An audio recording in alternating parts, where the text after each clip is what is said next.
तो दोस्तों आज हम अनुसूचियों के बारे में बात करेंगे।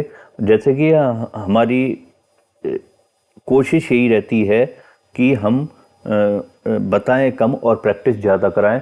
इसी उसमें आज हमारा टॉपिक है संविधान की अनुसूचियां कैसे याद करें, प्रैक्टिस विद शेड्यूल्स। इसके लिए मैं आपको एक ट्रिक बताऊंगा और उस ट्रिक के बाद हम सीधे क्वेश्चन सॉल्व करेंगे। हमारी ट्रिक है कि संघ के वेतन की शपथ लेकर राज्यसभा प्रतिनिधि अनुसूचित क्षेत्र 5 देखने चल दिए। वहां जनजाति की शक्ति और भाषा देख भूमि और दल बदलना भूल गए। इस तरह से हमें 11 पे पंचायत और 12 पे नगर पालिका हमें याद हो गए। अब इस ट्रिक को हम यूज करेंगे अपने क्वेश्चन सॉल्व करने के लिए। चलिए अब हम सीधे सीधे चलते हैं। ये ट्रिक हमें याद हो गई है, अब हम चलते हैं सीधे अपने क्वेश्चन सॉल्व करने के लिए। हमारा पहला सवाल है कि और इससे पहले एक चीज और है कि आपको एक चीज और याद रखनी पड़ेगी कि जब भारत का संविधान लागू हुआ था उस वक्त हमारे संविधान में केवल 8 अनुसूची थी और आपके पहले संविधान संशोधन के द्वारा 9वीं अनुसूची जोड़ी गई और 73वें और 74वें अमेंडमेंट द्वारा आपकी 11वीं और 12वीं अनुसूची आई है। ठीक है, अब चलते हैं हम अपने पहले सवाल की तरफ। हमारा पहला सवाल कह रहा है कि भारतीय संविधान में कुल कितनी अनुसूचियां हैं। करंट में फिलहाल 12 अनुसूचियां हैं। आपका ये जवाब सही हो जाएगा। ठीक है, अब अगला चलते हैं कि प्रारूप संविधान में कितनी अनुसूचियां थी। जब संविधान आपका लागू हुआ था तब कितनी अनुसूचियां थी, वो थी आपकी 8। संविधान सभा द्वारा अंतिम रूप से पारित संविधान में कुल कितनी अनुसूचियां थी। जैसे मैंने आपको बताया कि जब संविधान लागू हुआ था तो केवल 8 अनुसूचियां थी। अब फिर यही सवाल फिर से रिपीट हो रहा है, मूल संविधान में कितनी अनुसूचियां थी, ये भी 8। किस संविधान संशोधन द्वारा भारतीय संविधान में 9वीं अनुसूची जोड़ी गई। तो मैंने बताया आपको पहले संविधान संशोधन द्वारा आपकी 9वीं अनुसूची जोड़ी गई थी। और फिर ये कह रहा है 52वें संविधान संशोधन अधिनियम द्वारा 1985 में कौन सी अनुसूची जोड़ी गई है, तो वो आपकी 10वीं अनुसूची जोड़ी गई है। जैसे मैंने बताया आपको पहली अनुसूची 9वीं अनुसूची जोड़ी गई है पहले संविधान संशोधन द्वारा, दूसरी जोड़ी गई है 52वें संविधान संशोधन द्वारा और 11वीं जोड़ी गई है 73वें द्वारा और 14वीं जोड़ी गई है 74वें द्वारा। बस 73वें संशोधन द्वारा कौन सी अनुसूची जोड़ी गई है, वो आपका जवाब हो जाएगा 11। 74वें संशोधन द्वारा कौन सी अनुसूची जोड़ी गई, वो हो गया आपका 12। संविधान की द्वितीय अनुसूची का संबंध किससे है। इसके लिए मैंने आपको ट्रिक बताई थी कि संघ के वेतन की शपथ लेकर, तो संघ के वेतन की शपथ लेकर, तो आपकी ये कौन सा जवाब हो गया, इसका हो गया आपका डी, वेतन। अब आते हैं 10वां सवाल हमारा क्या कह रहा है, भारतीय संघ में शामिल राज्यों और संघ प्रशासित क्षेत्रों का उल्लेख भारत के संविधान की किस अनुसूची में है। राज्यों और संघ शासित क्षेत्रों मतलब संघ का उल्लेख पूछ रहा है, किस अनुसूची में है, तो इसका जवाब होगा फर्स्ट, प्रथम अनुसूची में, क्योंकि संघ के वेतन, तो हम संघ से ही स्टार्ट कर रहे हैं तो इसका उल्लेख हो गया आपका ए। फिर 11वां सवाल क्या कह रहा है आपसे, राष्ट्रपति, राज्य के राज्यपालों, सर्वोच्च न्यायालय इत्यादि के वेतन, संघ के वेतन, तो आपको इसका जवाब होगा आपका बी, दूसरा हो गया आपका बी। ठीक, वेतन दूसरे नंबर पे हमारा था वेतन। तीसरा चलते हैं, भारतीय संविधान की तीसरी अनुसूची का संबंध संघ के वेतन की शपथ, तो शपथ, तो आपका जवाब हो गया बी। ठीक है, संविधान की किस अनुसूची में प्रत्येक राज्य और संघ राज्य क्षेत्र राज्यसभा में स्थानों के आवंटन की सूची है। तो राज्यसभा के आप पूछा है तो हमने याद करा था संघ के वेतन की शपथ लेकर राज्यसभा प्रतिनिधि मतलब चौथी अनुसूची।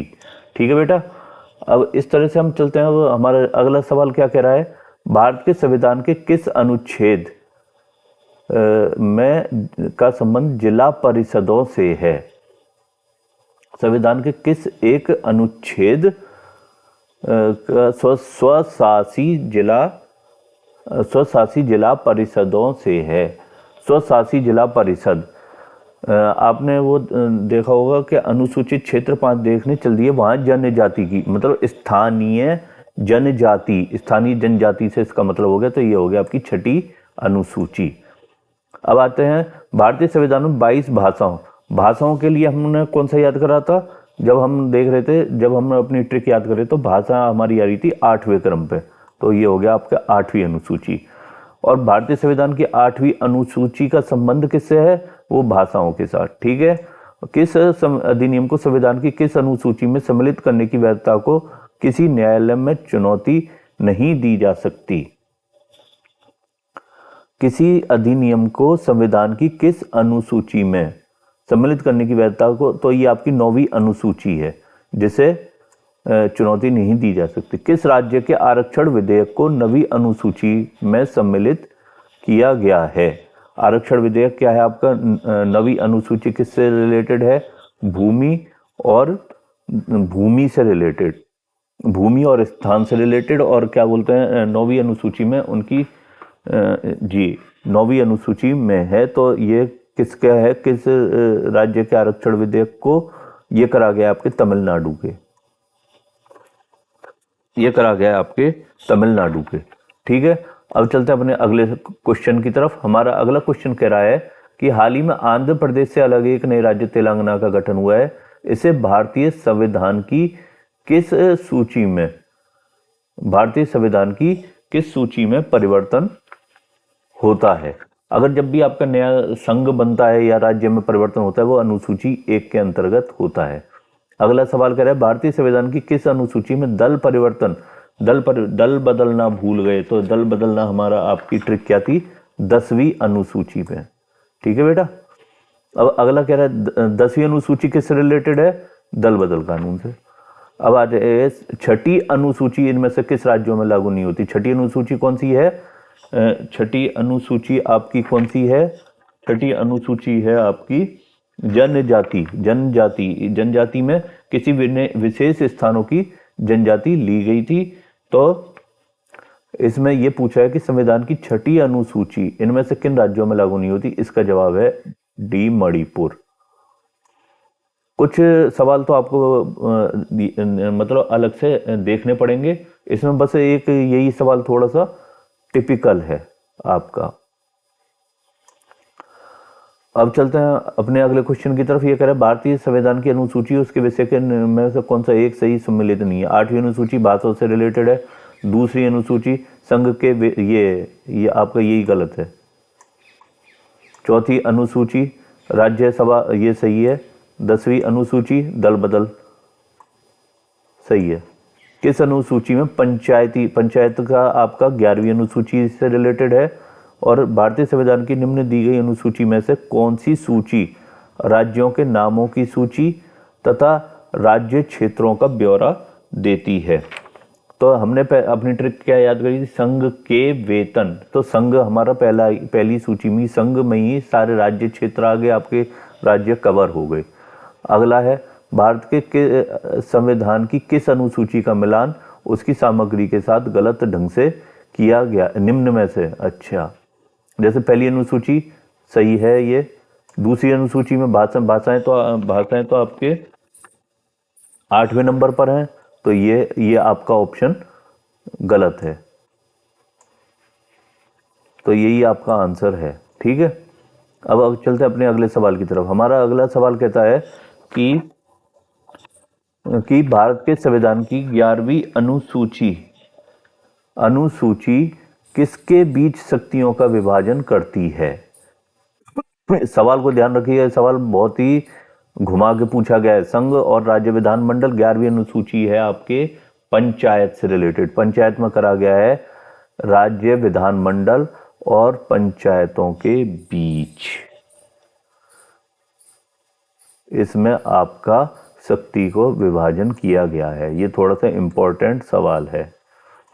अब चलते हैं अपने अगला क्वेश्चन क्या कह रहा है हमारा, कि सूची 1 का सूची 2 से मिलान करिए।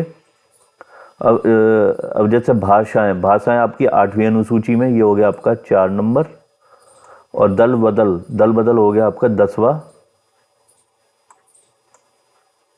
10वीं है आपकी नंबर 2 पे।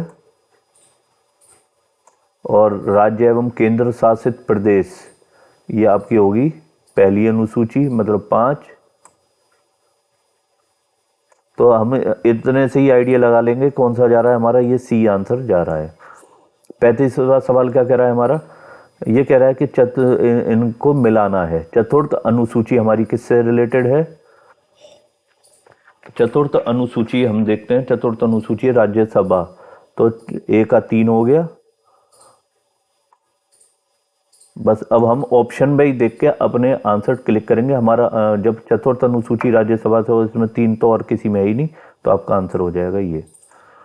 अब चलते हैं अपने अगले सवाल की तरफ। हमारा अगला सवाल कह रहा है कि भारतीय संविधान की किस अनुसूची में पंचायती राज आपके कौन से में आ गया? 11वीं अनुसूची में। बगैर सोचे समझे सीधे मारिए। अगर आपको ट्रिक रट जाए, धड़ाधड़ मारते सॉल्व करते चले जाइए। अब इतनी बड़ी मैंने इतनी एक्सरसाइज आपको लगातार सॉल्व करा दी है, आपको कुछ ज़्यादा सोचने की इसमें ज़रूरत नहीं है। अगला सवाल क्या कह रहा है, भारतीय संविधान की अनुसूची में कौन सी अनुसूची राज्यों के नामों की सूची और राज्य क्षेत्रों का ब्यौरा देती है? तो वह पहली अनुसूची, क्योंकि सिंपल डिस्कशन आपकी पहली अनुसूची में किया है। ये कह रहा है कि चौथी अनुसूची का सही वर्णन क्या है? चौथी अनुसूची में क्या क्या दे रखा है? चौथी अनुसूची आपने संघ के वेतन की शपथ लेकर राज्यसभा प्रतिनिधि, तो ये हो गया आपका डी, राज्यसभा के स्थानों के आवंटन। ठीक है। छठी अनुसूची का प्रावधान निम्न में से किस राज्य में लागू होते हैं? छठी अनुसूची जो आपकी है वो जनजाति से रिलेटेड है। किन्हीं स्पेसिफिक जगहों पे वो लागू होती है, किन राज्यों में। तो ये कह रहा है किन किन राज्यों में लागू होती है? वो त्रिपुरा, सिक्किम, नागालैंड, सभी में ये लागू होती है। ठीक है। यदि भारतीय संघ को एक नए राज्य, तो संविधान की किस अनुसूची को करना पड़ेगा? तो आपका आंसर आएगा ए। और अगला कह रहा है कि कौन सा कथन संविधान की चतुर्थ अनुसूची का सही वर्णित करता है? ये कह रहा है, पहला कह रहा है संघ और राज्य के मध्य शक्तियों का बंटवारा करता है, ये नहीं है। राज्य के परिषद में सीटों का बंटवारा करता है, ये भी नहीं है। संविधान में सूचित भाषाओं को निहित करता है, ये नहीं है। 10 ये आदिवासी क्षेत्रों के शासन, ये भी नहीं है। तो राज्य के परिषद में सीटों का बंटवारा, यही इसका आंसर होगा, बी। अब चलते अपने अगले क्वेश्चन की तरफ। हमारा अगला क्वेश्चन कर रहा है, किस अनुसूची में राज्य में अनुसूचित क्षेत्रों के प्रशासन और नियंत्रण के लिए अनुसूचित क्षेत्र 5, ठीक है, कौन सी नई जोड़ी अनुसूची नहीं है? नई जोड़ी पहले संविधान संशोधन द्वारा 10वीं 52वें 73वें, तो 8वीं अनुसूची हमारी पहले से ही जुड़ी हुई थी। ठीक है। अब चलते हैं अपने अगले क्वेश्चन की तरफ। हमारा अगला क्वेश्चन कह रहा है कि इनके मिलान के लिए कह रहा है, चतुर्थ अनुसूची आपके किससे रिलेटेड है? चतुर्थ अनुसूची आपके राज्यसभा, ये नंबर 3, ए का 3। तो बस अब आप देख लीजिए, ज़्यादा अकल नहीं लगाने की जरूरत नहीं है, बस एक बार में क्वेश्चन आपका सॉल्व। अगला कह रहा है कि तृतीय अनुसूची और चतुर्थ अनुसूची और 7वीं अनुसूची, 8वीं अनुसूची। 8वीं अनुसूची भाषा, डी का 3। तो ये किससे रिलेटेड, यहाँ पे कौन सा बनना है आपका? सी ऑप्शन बन रहा है। एग्जाम में बेटा आपको भी सॉल्व करने का यही तरीका होना चाहिए कि जहाँ पे आपकी चीज़ निकल के आ रही है आप तुरंत उसे टिक करिए, क्योंकि इतना वहाँ पे समय नहीं होता कि आप उसमें बुद्धि लगाएं। और जीएस की बात ही यही है, जीएस की बात ही यही है कि अगर आपको आता है आप तुरंत उसे सॉल्व करते चले जाएंगे, अगर नहीं कर पा रहे तो आप नहीं कर पाएंगे। तो आपको इस तरह से अपने वो सॉल्व कर सकते हैं। अब ये कह रहा है कि ये जनजातीय क्षेत्र, जनजाति आपकी किससे रिलेटेड है? ए का हो गया आपका 4। ठीक, इसमें 4 के 2 ऑप्शन है। ठीक, और बी का वहां जनजाति की शक्ति आपका बी, ये अखिल भारतीय सेवाएं आपकी 7वीं अनुसूची में ही है। अब आ जाओ लेखा